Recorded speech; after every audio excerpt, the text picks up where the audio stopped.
আসসালামু আলাইকুম। এখন আমি রান্না করব মাছ। এখানে পেঁয়াজটা ভেজে নিব। আর এই যে মাছ কেটে ধুয়ে রেডি করে রেখে দিয়েছি। পেঁয়াজটা আমার বাদামি কালার ভাজা হয়ে গেছে। এখন পেঁয়াজ বাটাটা দিয়ে দিব।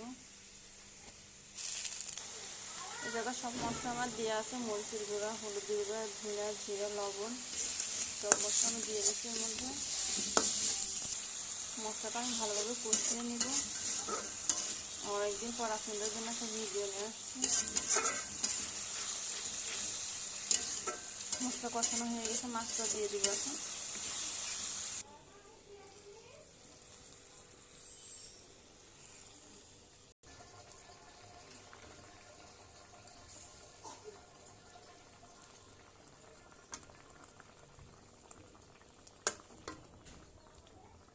মাছটা ভালোভাবে কষানো হয়ে গেছে, এখন পানি দিয়ে দিব মাছে।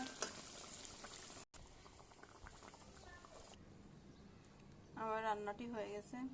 কমেন্ট করে বলবেন কেমন হয়েছে। আমার ভিডিওটা লাইক কমেন্ট, শেয়ার, সাবস্ক্রাইব করবেন। চ্যানেলটির সঙ্গেই থাকবেন। আল্লাহ হাফেজ।